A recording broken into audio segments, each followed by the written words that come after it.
5 horns. 2 of these are true horns in the top of the head, in common with all giraffes.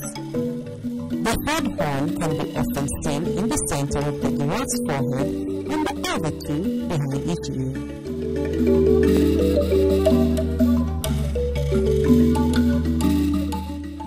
Giraffes can inhabit savannas, grasslands, or open woodlands. They are herbivorous, preferring areas enriched with acacia growth.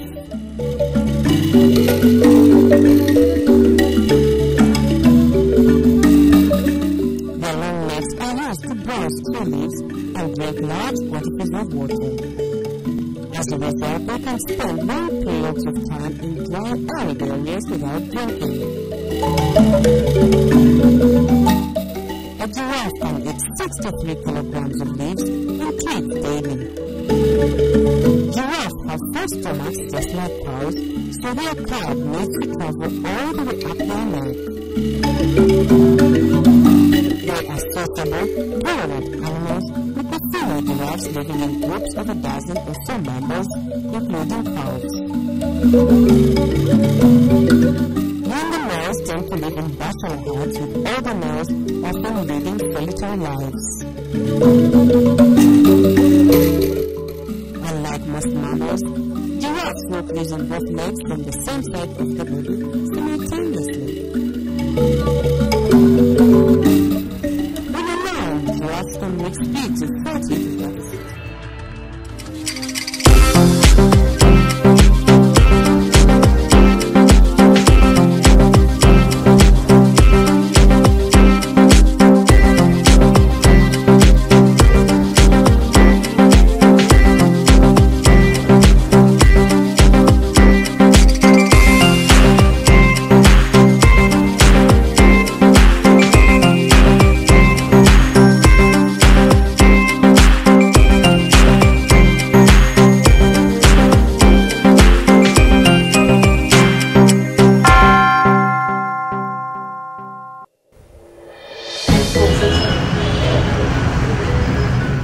Five arrested as police closed in on a racket responsible for a 63 billion shillings payment to ghost pensioners.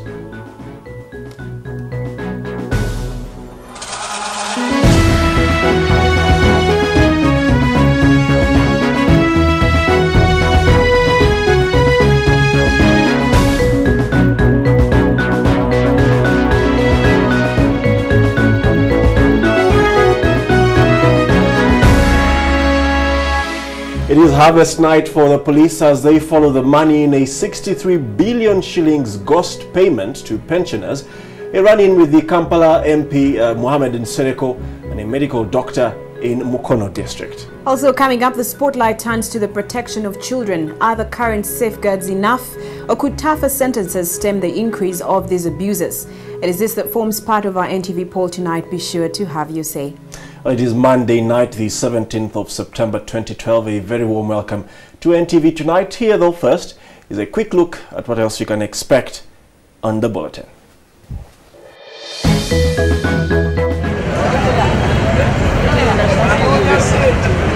Also coming up, police detain Kampala Central MP Mohammed Nsereko as a police officer is allegedly assaulted at his residence. And we are developing sentencing guidelines to ensure that there will be minimum sentences a judge can give if a child is fired. Talking tough, Chief Justice Benjamin Odoki proposes a minimum sentence of 15 years for child abuse offenders. Also tonight, not at fault, President Museveni clears former Minister Saida Bumba over an infamous government compensation to businessman Hassan Basajabalaba.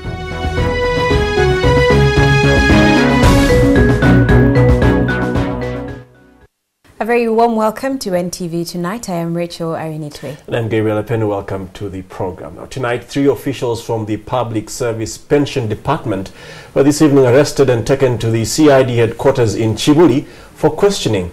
These include the principal accountant in charge of pensions, Obey Christopher, Stephen Chiwanka-Kunsa, the head of pension reforms, and the in charge of managing data at the ministry, Francis Lubega. Well, separately, 2 other officials from the East African Community Beneficiaries Association were also arrested.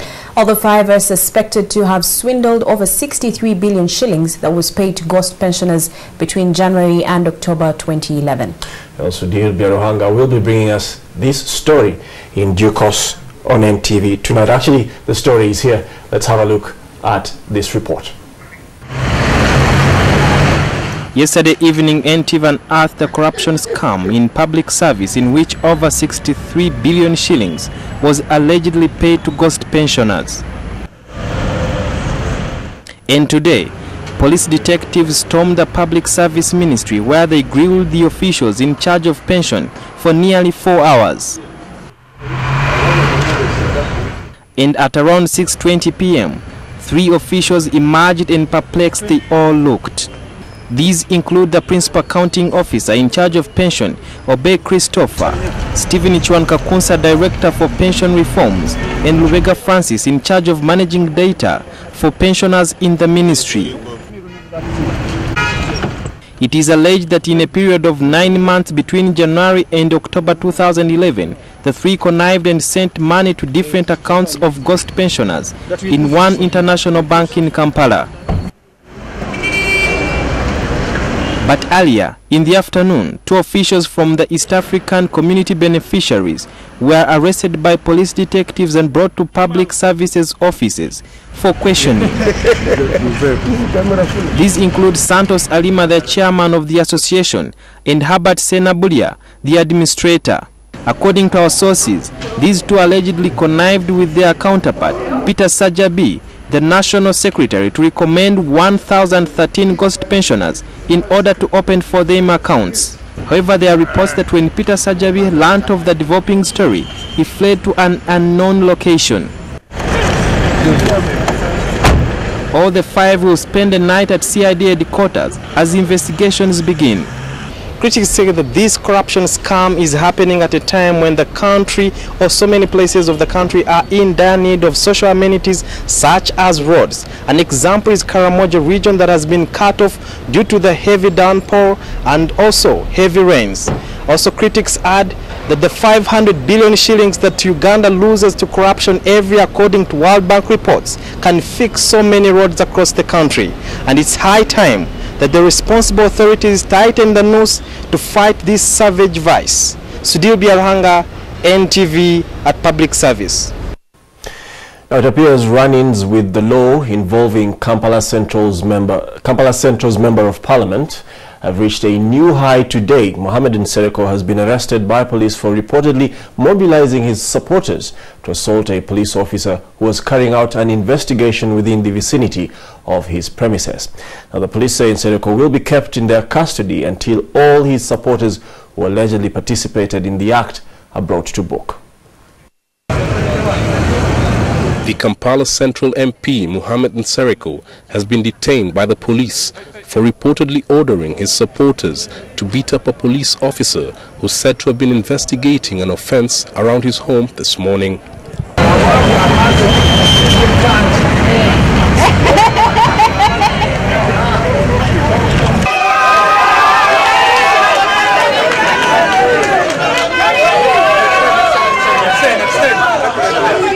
Extend.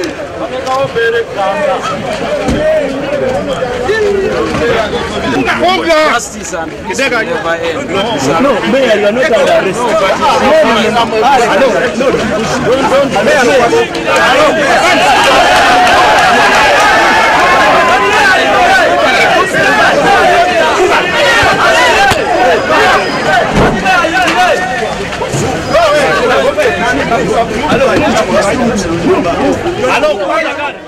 According to the police, supporters of Nsereko assaulted one of their detectives, Godfrey Nsobia, near the MP's residence this morning. Honorable Nsereko got out of the car.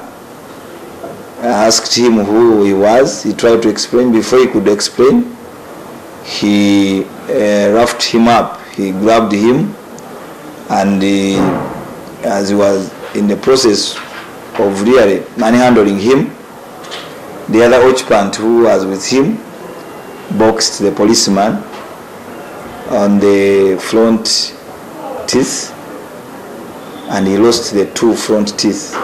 The police also summoned the mayor of Kampala Central, Godfrey Nyakana, to appear before them tomorrow morning to answer similar charges of punching a police officer early this year.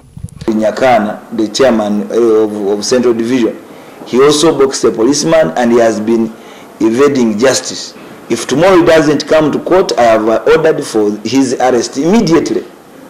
Mohammed Nsereko has in the recent past been named in a police investigation into fraud at Crane Bank, but both the police and Nsereko have come out to strongly deny his involvement in the saga. But he still remains under investigation for allegedly organizing a group to storm the bank. The vocal legislator will be produced in court this Wednesday.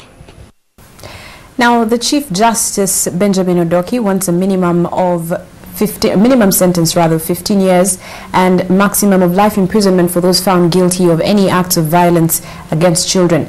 Odoki, who was officiating at a prayer breakfast in Kampala to promote non-violence in schools, lamented about the increasing number of child abuse cases, which he says should be taken seriously. He's also advocating for reforms in the Children's Act to be expedited to make acts like caning and other forms of corporal punishment illegal. Solomon Seranja reports. Last year alone, the police recorded an alarming figure of 3,329 child-related cases, including 1,775 cases of child abuse and torture, defilement, child sacrifice and violence against children. While many have been arrested in relation to these crimes, the Chief Justice believes that the law may have been too lenient to the offenders. Benjamin Odoki, who was speaking at the second National Prayer Day with emphasis on zero violence in schools, says that the judiciary is in discussions to raise the minimum sentence for child abuse offenders to 15 years. We have seen cases where children are defiled and judges are giving very short sentences. We are going to standardize sentencing, including child sacrifice. We are going to have a minimum sentence, maybe 15. Why should you get 5 years for defiling a child? Why? Short of death or life imprisonment. And we have defined life imprisonment to mean a sentence for life. Although banned by government in 1996, corporal punishments, including caning and heavy workload, still remains a reality in many schools as a form of disciplining children. These, according to Odoki, are classified as form of child violence, which needs to be dealt with by the law. Person, I detest corporal punishment because I have been a victim or a survivor of it. And secondly, those who are involved in committing violence against children will have stiff sentences meted against them. I'm speaking as Chief Justice. Odoki also decried the delays in the amendment of the Children's Act 2005, which he says has spent 7 years on the shelves. We cannot talk about child violence in schools without appealing for an amendment of the Children's Act. While we cannot predict at this point in time what the Act will read like in its final form, it is important to note that the proposed amendments seeks to make corporal punishment against children in Uganda illegal. The Minister of Education and Sports, Jessica Alupo, under whose docket schools fall, also backed an end to corporal punishments and instead called for positive disciplinary measures, including counseling. Solomon Serwanja, NTV.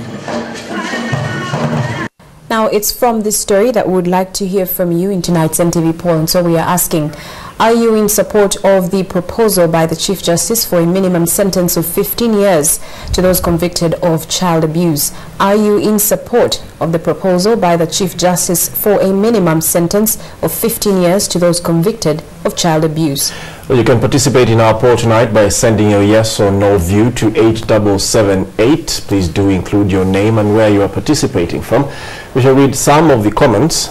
during the bulletin, and at the end bring you the final poll result as well as some more of your contributions.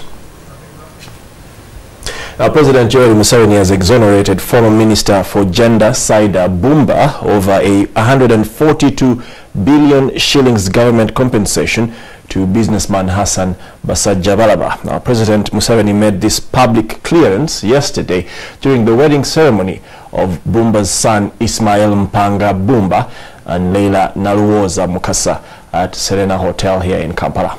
President Museveni said Bumba, who was then Minister of Finance, was missold by businessman Basajjabalaba. Jingo Francis reports. Former Minister for Gender Saida Bumba resigned from her ministerial position after the Parliamentary Public Accounts Committee found her culpable of an inflated payment and recommended prosecution. And the reason why I'm going to stay a backbencher is because of the people of Nakaseke. Bumba, who allegedly committed the error while Minister for Finance, was accused together with the former Attorney General, Professor Kiduma Kubuya.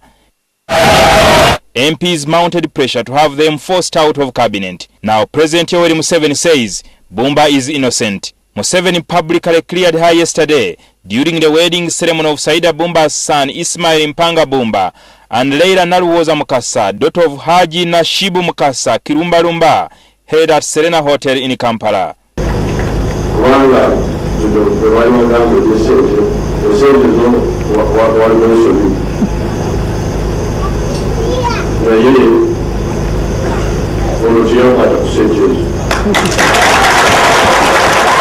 President Yoweri Museveni says Bumba has always executed her responsibilities diligently, only to be misled by City Tycoon Hassan Basajjabalaba, who took the 142 billion shillings in a compensation.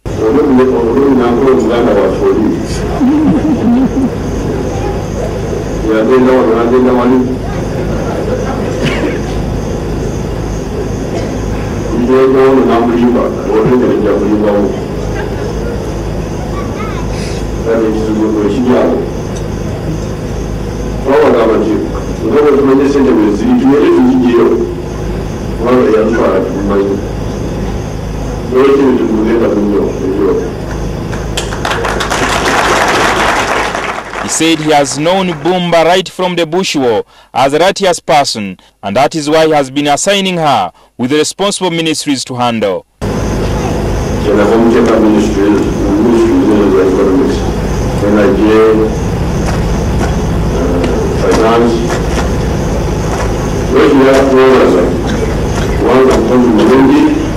Bumba declared her readiness to serve again.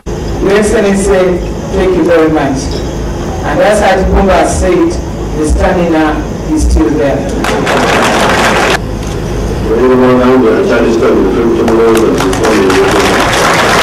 City Tycoon Hassan Basajjabalaba received 142 billion shillings for the losses incurred when government cancelled his contracts to manage Kampala markets. Before Bumba resigned, she had served close to 16 years as minister in different capacities and MP for Nakaseke. Museveni donated 10 million shillings to the newlywed couple. Jingo Francis, NTV.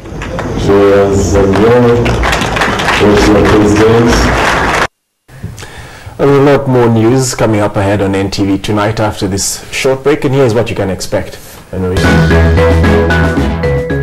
Digging in, NRM MPs insist on 260 billion shillings of additional funds to the health sector as they head to meet the president.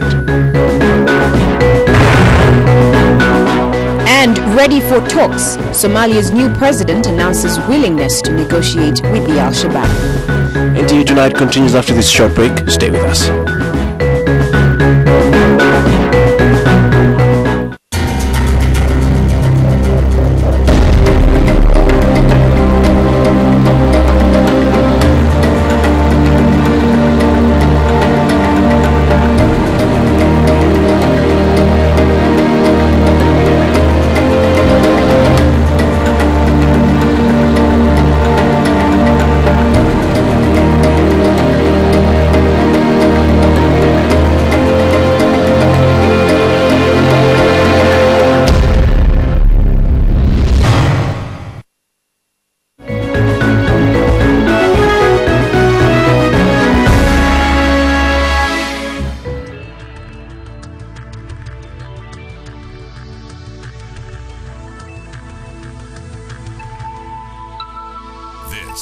is NTV.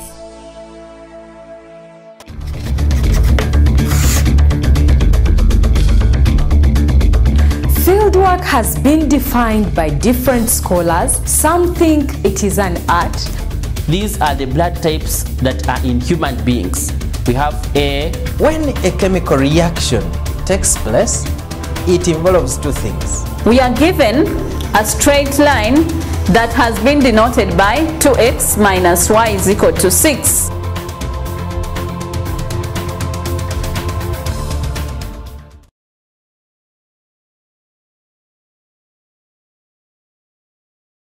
Kwene embeera y'abasajja bano essuubi nga lyakuggwamu maama bano abasajja abanaatera n'okujja kusigiriza ffe ekiro basituleko emiwumbo gy'emmere bagitwale sogera byange kibanza bana bagambanga ne bagamba ne bweyagala nkubulira ebyange ja tugende emyanzi mpulira banyumya babeera bakujerega waliko omusawo w'ekinansi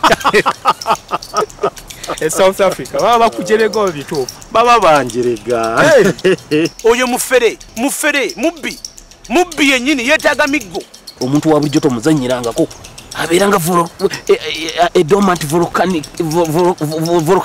bwemba mukkiriza nina takuwa mugiyita ate takuwa gobeera mugoberezi tolowooza nti muli mulimo gwonna oyogerera omusiraamu singa naakubuuza nti katonda yagamba bw'ati yagamba atya oba oli pasita ng'okyawa olimba obba oyenda olina abakazi basatu please heaven is waiting for you.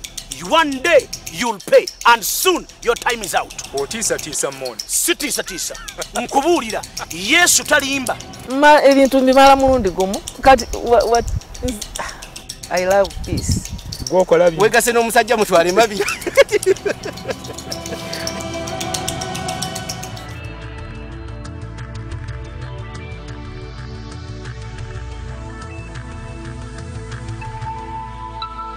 This is NTV.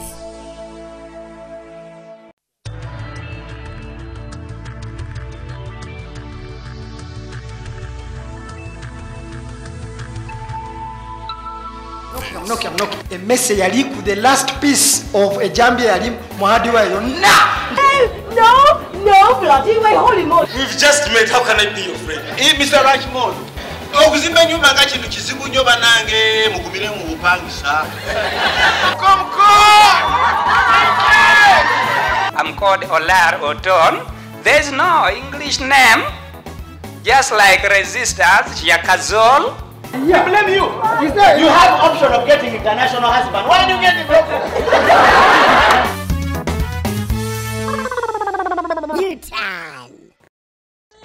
We know that all music is beautiful, and that's why NTV brings you the catalogue.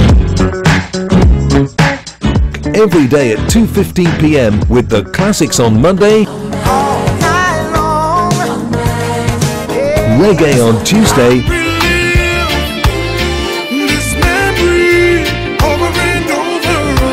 country on Wednesday, Africa on Thursday,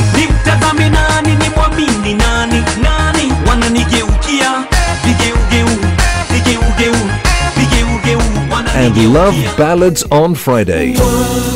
You're like a dream come true. Just wanna be with you. The beautiful sound of music only on NTV, your official music station.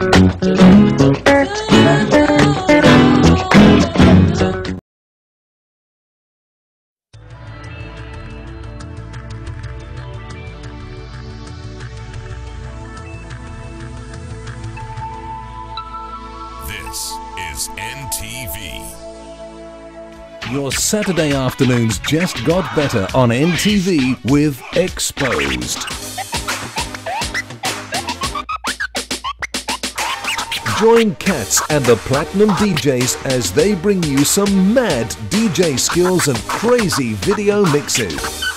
You're now rocking with the best. Catch us every Saturday as we live. We take you through an experience you'll never forget. Remember to call in with your music requests and also get a chance to win some incredible goodies.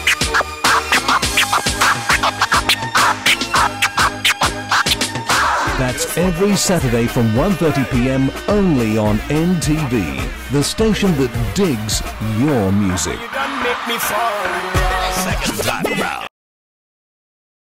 Saturday afternoons. He does not change.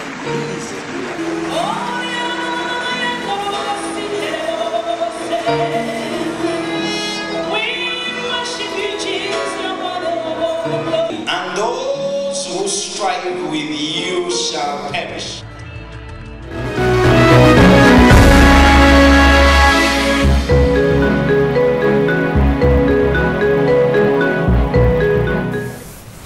Welcome back. We start with a reminder of our NTV poll question for tonight and some of your responses. We asked, are you in support of the proposal by the Chief Justice for a minimum sentence of 15 years for those convicted of child abuse? Are you in support of a proposal by Chief Justice Benjamin Odoki for a 15-year minimum sentence for those convicted of child abuse? Share your thoughts by texting them through to 8778. Start with a yes or no and your comment, and don't forget to let us know where you are texting from and your name as well. We'll quickly read out a few of your responses so far. All right, Pastor King Derek, you say 15 years is too much, surely. That is rendering a useful Ugandan useless. Imagine what about his or her children? I think the Chief Justice spoke in anger. And we have Adrix Norman saying, I support the proposal because many are taking advantage of the few years to defile our children, and he suggests that they even increase the sentence. Okay, there stands our tentative poll result. 85% of you are saying yes, 15% of you say no. There's still time for you to have your say. The number once again is 8778, and do stay with us. We will be reading some more of your responses at the very end and bring you tonight's final poll result as well. Okay. Now, members of parliament from the ruling party have convened at State House in Entebbe for a meeting with President Yoweri Museveni amidst a standoff over a budget allocation to the Ministry of Health. So far, the legislators say they will not back down on their demands for more money to the health sector. Well, Maurice Ochoa met up with some of the members of parliament as they left for the meeting.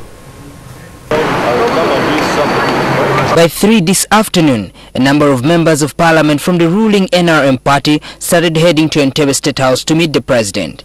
According to close sources, top on the agenda is the 260 billion shillings additional funds requested by the Health Ministry. Recently, members of parliament vowed not to pass the budget if government fails to provide the money meant to recruit more health workers and to cater for allowances.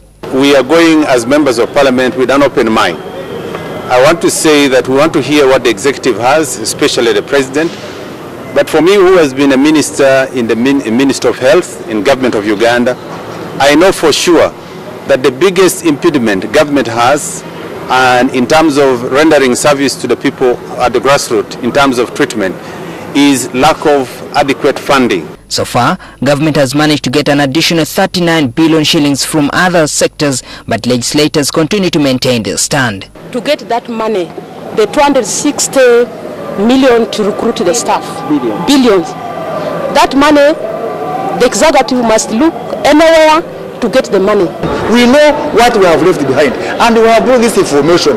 What we need is very simple. Let us get some more money, and we recruit new health workers to run these white elephants that we have in this country, and we shall have improved service delivery to our people. And I can tell you, when we go to look for votes again in 2016, I think we shall win. The delay in passing the budget is reportedly already affecting the running of government ministries. Maurice Ochoa, NTV.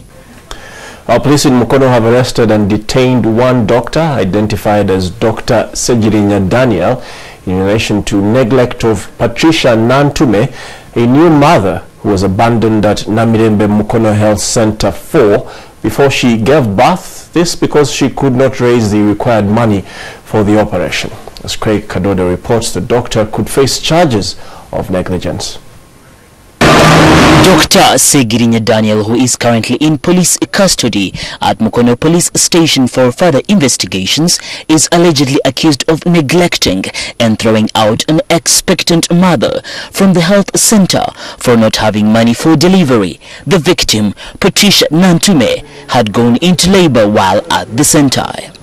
Dr. Segirinya, who is said to have been the doctor on duty at the time, was brought in for questioning after police started investigating the case that was brought to their attention through the media. There are two who are relieved, whom we are yet to interrogate. Still of life, we shall have time to interrogate them and we get them, interrogate them. But we have Dr. Segirinya, who was responsible, the doctor on duty, the doctor for Okolake. So he should have been the one really to. So we are digging more to see whether he's the one who was demanding for the 250,000, which was later reduced to 200,000. The charges that are likely to be leveled against him are neglect of duty and receiving money by false pretense. What was lacking for the operation is the basic, the elementary is real, elementary. This cotton, you send someone back for cotton. Cotton is 2,000 shillings. Then IV fluids.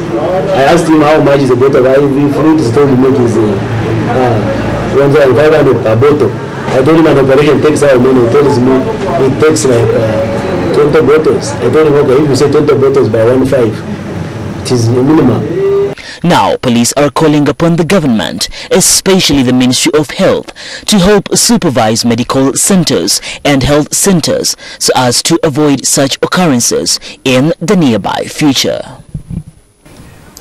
Now, could this be a new turn for Somalia and the Al-Shabaab? Well, Somalia's new government says it is ready to hold talks with the militants so as to find a lasting solution to the crisis in the country that has been destabilized for years. The revelation was made by the mayor of Mogadishu, Mohammed Ahmed Nur Tarzan, while officiating at the celebrations to welcome the new Somali federal government by Somalis living in Uganda. The function was held yesterday at Hotel Africana in Kampala. Sohail Mugabe reports.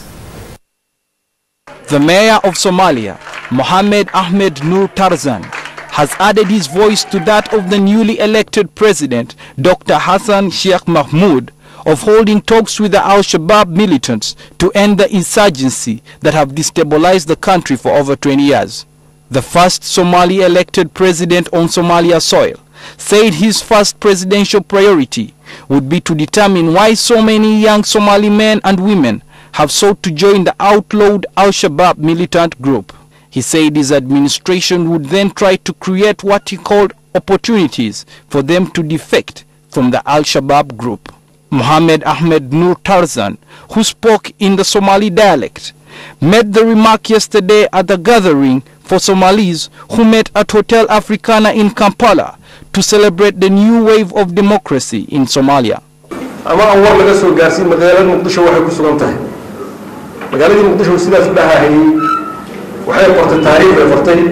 It was a day of joy and ululation as several members of the Somali community in Uganda joined in to celebrate the peaceful handover of power. Other dignitaries included the Deputy Mayor of Mogadishu, Iman Ikar, Deputy Consul of Somalia, Mose Moalim, the Chief Secretary Somalia Consulate, Ali Mohammed, who all praised the spirited effort and sacrifice made by the Uganda People's Defense Forces and the AMISOM troops in the fight against Al-Shabaab. Sending those boys by that time, I was feeling shocked as a Somali because I expected none of them would come back alive to Uganda. But they are strong enough, and we thank them very much. The former commander of the AMISOM troops and currently the Joint Chief of Staff in the UPDF expressed how Uganda will always be an ally of Somalia and how it won't stop fighting until peace is restored in the region. The recent election of Dr. Hassan Sheikh Mahmoud of Somalia is also a new ray of hope for the members of the Somali community now living in Uganda. They left their homeland because of insecurity, but now they have faith that they will return to a safe haven.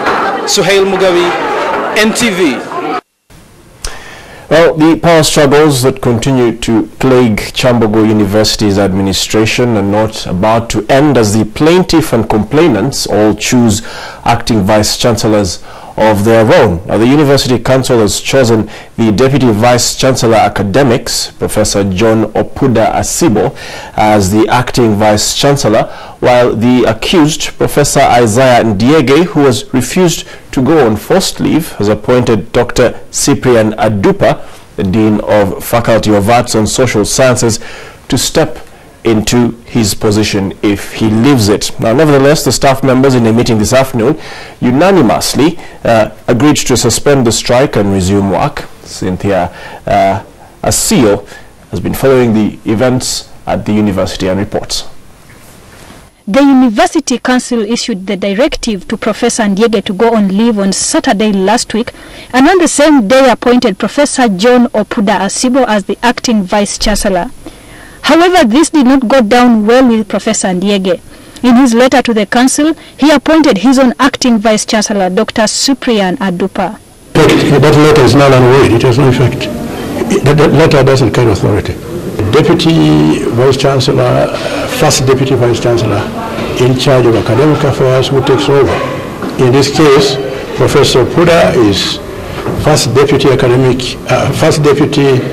Vice-Chancellor, and he automatically takes over. Although the University Council has directed the Vice-Chancellor, Professor Ndiege, to go on leave, there are still anticipations that he may not follow that directive.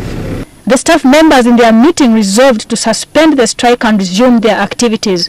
However, there were conditions attached to the suspension of the strike. Suspend the withdrawal of services, the university, and staff start working immediately. We are starting to work, but should there be any change from these communications, we'll again get back to you. The University Council also scrapped off the functional fees that the school had added on to the students' tuition fees, a theme which the students had vowed to strike over. The functional fees for the students have been deferred to a later time, maybe next academic year, but for this academic year, the new entrants have been are going to be directed to pay as per the previous year, and those who have paid over will be compensated. Their money will be shifted forward. It is now hoped that the reopening of the university lasts and that such incidences that have affected the institution, especially the students, do not occur again. Cynthia Asio, NTV Tonight. Meanwhile, the Arusha-based East African Court of Justice is set to open up an office in Kampala to enable people with disputes over any breach of the East African Community Treaty to file their cases and have them resolved in the country. The move is meant to make the court accessible to all East African Community members, departing from the previous arrangement where people had to travel to Arusha in Tanzania to have their cases heard. Now, the developments were made by the court's Tanzanian Registrar Professor John Ruhangis at a briefing here in Kampala. Should disputes arise, either between the partner states themselves or between individuals of the partner states arising out of that cooperation, then the place to go is to the East African Court of Justice. You don't have to resort into an unconventional way of settling disputes. The court, realizing its geographical limitations to access, went ahead to decide that we needed to outreach the people. Let us take justice nearer to the people. Let us introduce, by establishing the registries in every capital. 5 sub-registries have been or will be opened in one in every capital. Let's now have a roundup of other stories that have made the news tonight. George Tweheyo reportedly went missing last Friday, leaving the whole village in Katikandegea, Mubende district, in a frenzy as they went about trying to locate him.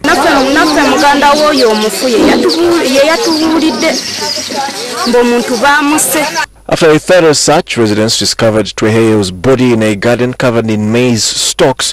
It is suspected that he was murdered by unknown assailants. However, some villagers allege his wife could have been behind his death. The whereabouts of Kousinje Hadija remain unknown.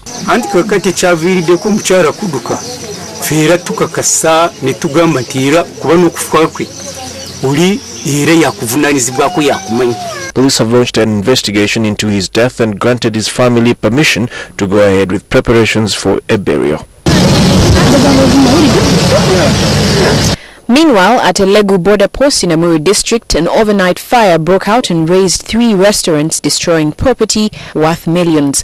It is suspected that the fire could have started in one of the restaurants where petrol had been stored. The damage could have been worse if the fire had spread to other neighboring makeshift stalls and to these fuel tankers parked in the area. We'll take a very short break now. When we return, Malcolm Sime will be standing by to bring us the very latest in NTV Business. Do stay with us. No one is going to release him until his time has come for court. He should go to court and he must answer the charges.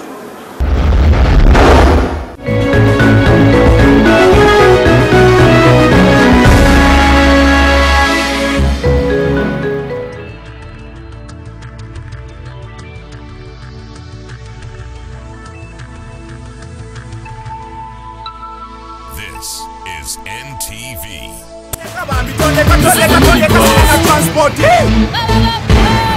Ideally, we all have the right to express our opinions and views truthfully and openly. Atele lom tugenda katongole mbukasam. Kampala bwerere mwansomu the bus. The discussion is still going on in the bus. Tulino kugumira challenges ezimu bwe tuba tulino goba abatembeyi mwami lukwaga agumaga abatembeyi mugende no mbadde ndala kunyonyola mukulu mbadde ndala kunyonyola mwami yagambye nti meya lukwago ye meya omutuufu gavumenti ekutte lukwago munyigira mu nsonga takyekyusa. Welcome back to Minibus Kyogereko. Omusajja abankwana njagala sifa ku kya ssente wabula nfa ku mbeera yeyisa alimba ono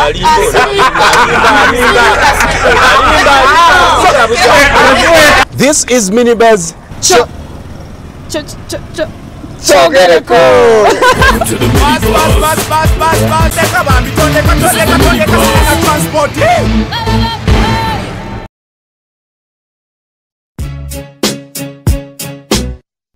It's party time every day at 4:30 p.m. Feel the music.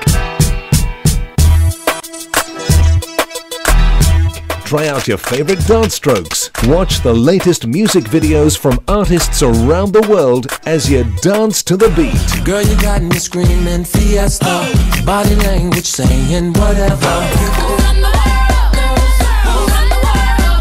Only on The Beat, Monday to Friday on NTV, your official groove station.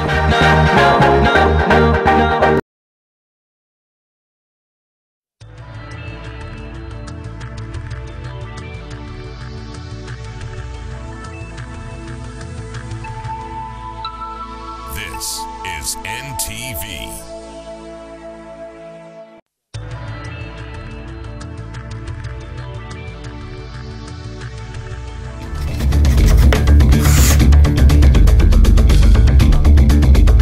Fieldwork has been defined by different scholars. Some think it is an art. These are the blood types that are in human beings. We have A. When a chemical reaction takes place, it involves two things. We are given a straight line that has been denoted by 2x minus y is equal to 6.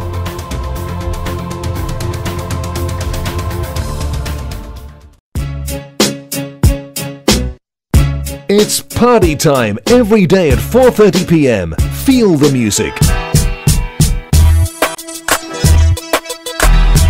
Try out your favorite dance strokes. Watch the latest music videos from artists around the world as you dance to the beat. Girl, you got me screaming fiesta, body language saying whatever. Only on The Beat, Monday to Friday on NTV, your official groove station.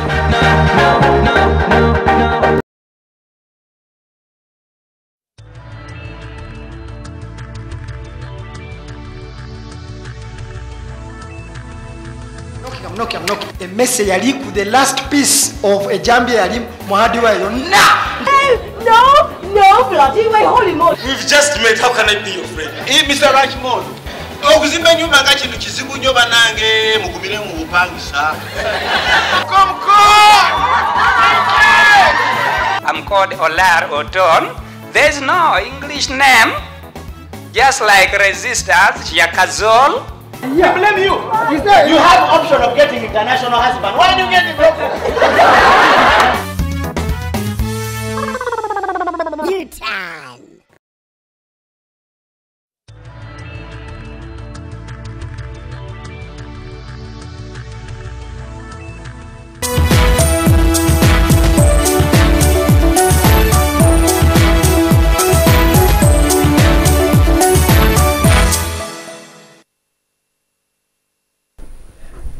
Greetings and a very warm welcome to Tuesday's NTV Business. Malcolm Sime. First tonight, the Public Procurement and Disposal of Public Assets (PPDA) says it's in talks with the National Social Security Fund to set ground rules that will guide quick investments decisions such as those relating to the purchase of treasury bills and bonds.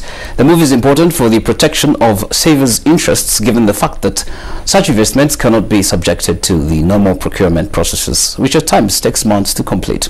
NTV's Reynolds has the details of this story. Besides investments in real estate, the National Social Security Fund, the NSSF, in its strategic plans within each quarter of the year, expects to deploy a significant amount of billions in investments of commercial papers such as treasury bills and bonds.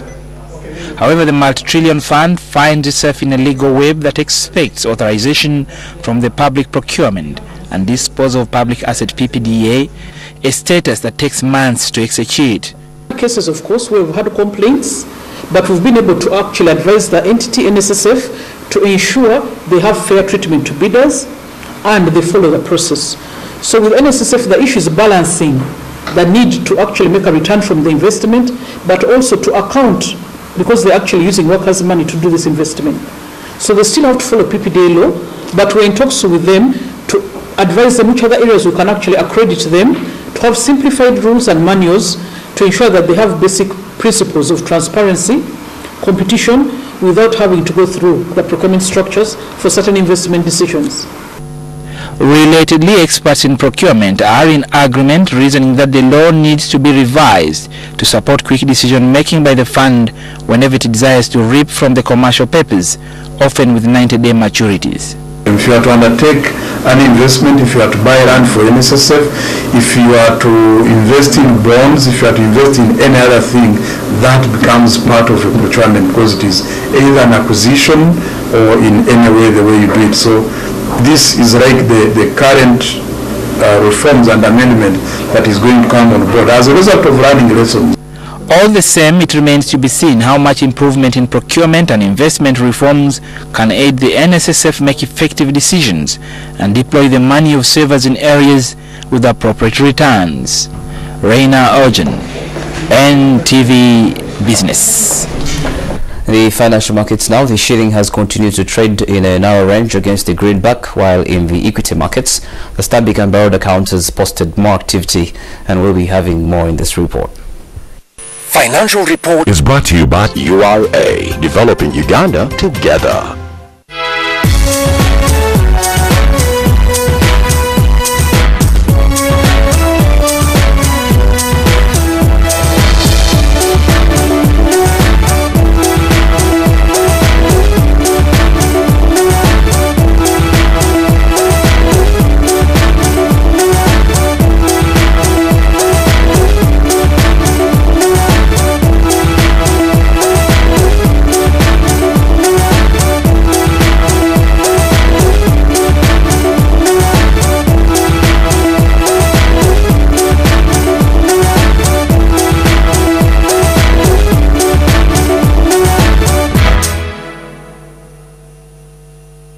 All vehicles are required to revalidate their registration using our new online module and get a new logbook. All newly imported vehicles will also be registered online using this new online module. Get out of the line and get online. Finally, on NTV Business Night, banking industry experts are expressing optimism in the ability of the market to recover after a bout of low activity, which took a huge toll on savings and deposits last year. Bank of Uganda aggressively increased its benchmark rate to bring down the runaway inflation rates, prompting commercial banks to increase interest rates. The action slowed down economic activity, deposits, and threatened to stall the financial sector. After a fairly hard first half of the year marked by low economic activity, banking industry players note that the situation has started to improve. The industry had seen demand for loans take a nosedive as a result of high interest rates, prompted by the central bank action to increase its benchmark rate to tackle inflation. I mean, the market itself, in the beginning, we find that people are coming back to borrow because the market has improved. Before, there was a sort of a credit crunch within which was driven by the fact that inflation was high. But we've seen back it's recovering, and we hope with the inflation goes even down lower and the CBR rate goes down, interest go down, more people actually access our services. Even the loan recovery, which had proved a challenge, as many businesses found it hard to keep up with the record high interest rates amidst high inflation levels, is also beginning to show signs of improvement. The money market at the beginning of the year and now, it's a remarkable difference, and it's, you know, it breathes down from everything. As we were closing the year last year, inflation was at high of 30%, and so CBR moved up, every other market rate moved up, things became really tight. We had challenges also because of the tight liquidity with repayments of people in those in businesses. But you find out that the collections on the loans are getting better, especially from June, July. Things are beginning to ease off. While the market has shown signs of improvements as a response to the falling central bank rate, the economy is yet to get out of the woods. This has sent players into deposit mobilization drives, with Global Trust Bank being the latest to join. That runs up NTV Business for tonight. Thank you for watching. Stay with us. Joel Kamadi is standing by to bring us the very latest in sports.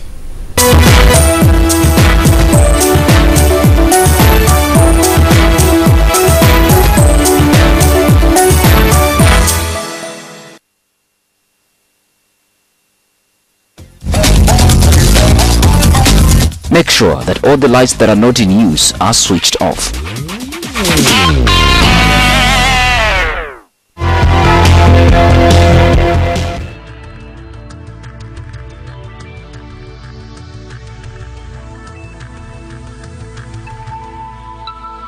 This is NTV. I'm knocking. A message yali the last piece of a jambia yali muhadi wayo. No, bloody way, holy moly. We've just met. How can I be your friend? Mr. Rachmond. Okuzimba nyumba nga kintu kizibu nnyo banange mugumire mu bupangisa. Come. I'm called Olar Oton. There's no English name. Just like resistors, Yakazol. Yeah, blame you. You have option of getting international husband. Why do you get it?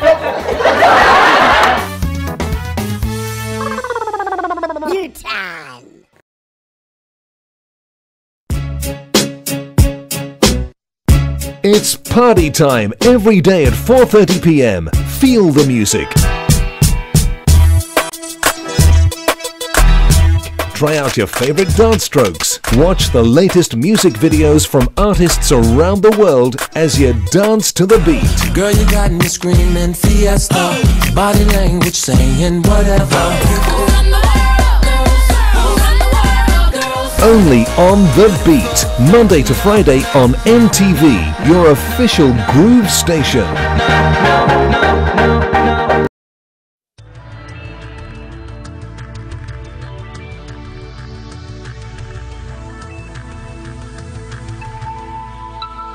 This is NTV. Forever, he does not change. He is a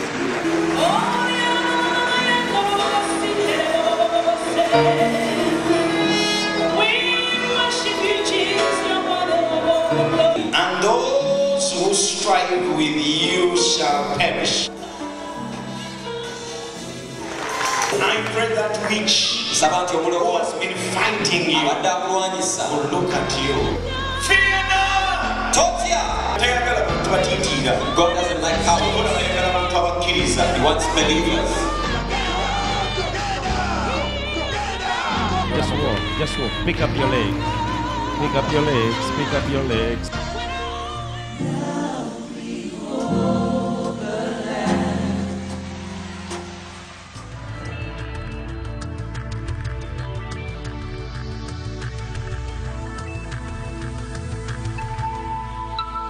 This is is NTV. Kwene embeera y'abasajja bano essuubi nga lyakugwamu mama bano abasajja abanaatera n'okujja kusigiriza ffe ekiro basituleko emiwumbo gy'emmere bagitwale sogera byange kibanda bana bagamba nga bagamba ne bwagala nkubulira ebyange ja tugende emyanzi mpulira abanyumya babeera bakujerega waliko omusawo w'ekinansi South Africa baba bakujerega obituufu baba banjerega oyo mufere mubbi yennyini yeetaaga miggo omuntu wa bulijjo tomuzannyirangako abeeranga dormant volcano bwemba mukkiriza nina takuwa mugiyita ate takuwa gobeera mugoberezi tolowooza nti buli mulimo oyogerera omusiraamu singa naakubuuza nti Katonda yagamba bw'ati yagamba atya.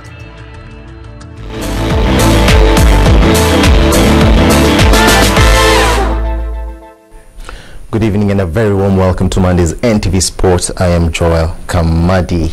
Now, 6 universities, including Makerere University Business School, Chambogo, Nkumba and Kampala International University have started a football league among themselves with a view to enhance soccer talent and development for their students. The University Super League that has already attracted the assistance of the corporate world kicks off this Wednesday with Makerere University Business School hosting Nkumba at Nakawa. Makerere University Business School will face off with their counterparts of Nkumba this Wednesday as the inaugural edition of the University Football League kicks off at Nakawa. The two are part of the 6 universities that will feature in the pilot league of what is planned to become a National Universities Football League in 4 years' time. The other universities include Makerere, KIU, Uganda Matters Nkozi and Chambogo University. Organized to run on a home and away format, the league is expected to groom talent by giving more student footballers chance to play regular football. Ideally, we wanted to grow the young talent in the universities. That is why the organizers have accepted that we use only big, no Super League players. We are using big league players and lower divisions, those who don't have licenses and those who play first division. So this is going to bring up good development for players who have not been exposed to come up, show their talent, showcase, and they will be selected for the All Africa team that will go to Namibia in December. And we think as we move on in the future, these players who have not had clubs may also get the chance to get clubs as they move on in the university. Two companies including Nairobi Brewers and Pep Scholar have come on board to support the league, codenamed the Super 6 League. Sam Kuza, NTV Sport. Now, Uganda has dispatched a team of 10 crews to Rwanda to participate in the forthcoming KCB Mountain Gorilla Rally due to flag off this weekend in Kigali, Rwanda. Now, the crew who leave by road tomorrow are expected in Rwanda before the special wrecking schedule for the foreign crews on Wednesday and Friday. FMU President John Kagimu has cautioned the drivers to avoid the speeding that may result into their failure to complete the event. I want to wish all the drivers that are going to go to Rwanda the best. Remember, we are known as the fastest drivers, but normally we don't finish. This time we need to go there and make sure we finish and come back to the end of the rally, so that we don't take 10 cars and at the end of the day we've got 2 finishing. Let's take 10 cars and come up with about 8 finishing. Now, this year's Uganda Cup Rugby will see a different format of play with not just 2 teams competing for silverware, as is the tradition. Heathens and Cobs will have to tussle it out with 6 other teams in the main cup of the tournament that takes place on the weekends of the 29th, the 6th through to the 13th of next month, with organizers saying they want this year's competition to be a celebration of rugby. We're going to start the Uganda Cup on the 29th. And there are 8 teams which are going to play in the main tier, and there are 8 in the lower tier. Main tier, these are the teams which are in the Premier League 8, then the lower also in the nationwide. They are going to play against each other from the quarterfinals, the semi-finals, and the finals. Finals is on the 13th, semi-finals on the 6th, and starting after Safari 7th on the 29th. I think obviously you have to, and everyone is just looking about that because Uganda has just made it 50 years. It's going to make it 50 years, and everyone would like to up their game during that time. Now, Finland's Jari Latvala of Ford won the Rally of Great Britain, the 10th leg of the World Rally Championship, ahead of Francis Sebastian Loeb in Cardiff yesterday. In Italy, defending champions Juventus maintained their 100% record at the top of the table with a battling 3-1 win over Genoa.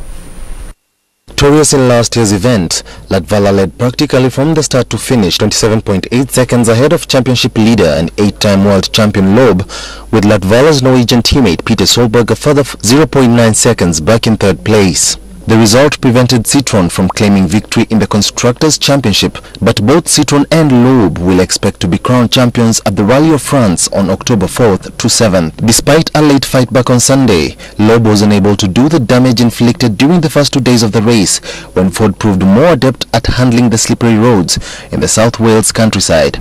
He did, however, succeed in overhauling Solberg, who began the day more than 6 seconds in front of him. In football, Juventus, unbeaten in the league since losing to Parma in the penultimate game of the 2010-2011 season, came from behind to win at Genoa. Ciro Immobile gave the hosts a deserved 18th-minute lead, scoring with a low shot from the edge of the penalty area, despite being surrounded by 4 Juventus defenders. Juventus were on the back foot for much of the first hour, their players complaining every refereeing decision, but the game changed completely after Emmanuel Giaccherini side-footed the equalizer in the 61st minute. Substitute Marko Vucinic converted a 78th-minute penalty after a foul on Kwadwo Asamoah, who scored the third himself 6 minutes later, sliding the ball into an empty net after Vucinic's cross was deflected into his path. And that winds up NTV Sport for tonight. Thanks for watching.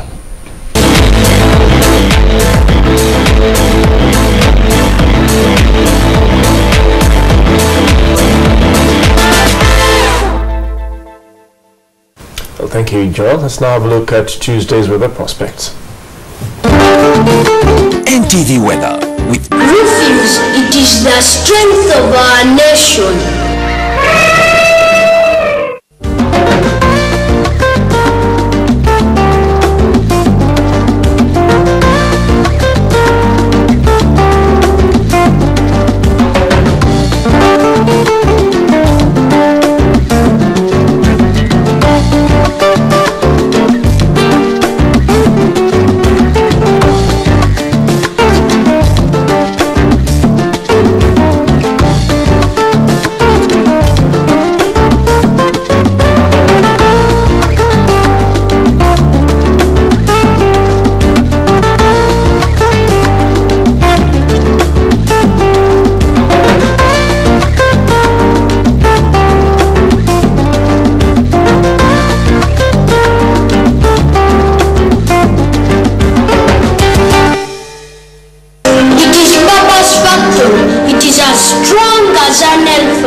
We strengthen the factories, homes, schools, and the offices that strengthen the nation. Roofings, it is the strength of our nation.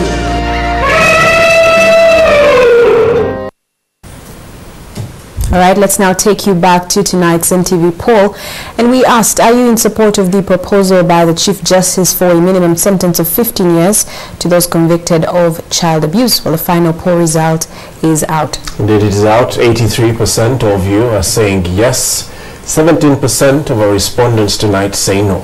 Thank you so much for all your comments tonight. Let's quickly read out a few of them. We have Emi Chigari Nimbale saying, good idea. Chief Justice Benjamin Odohi, all suspects should be punished and arrested for 15 years. Okay, Farouk Mubangizi Amoti in Kasese, you say, I support it 100%. In fact, it is supposed to be 20 years minimum for these offenders. And someone here who didn't leave a name saying yes, although 15 years really is a bit excessive. I propose 5 years with daily chiboko. Daily kenning. Semalulu Charles, you say no, I do not. The minimum sentence should be at least 30 years so that we eliminate all possibilities of manipulating the law. The law should be such that the offenders find it hard to be tempted to commit the crimes. Thank you so much for participating. Tomorrow we will have another point of discussion, and we implore that you send us your thoughts as well. And that concludes NTV Tonight. Gabriel will return later with NTV Late Night for a final roundup of the day's main developments. But for now, that's Monday's NTV Tonight. I am Rachel Arinitwe. And Gabriel Penny, thanks for watching.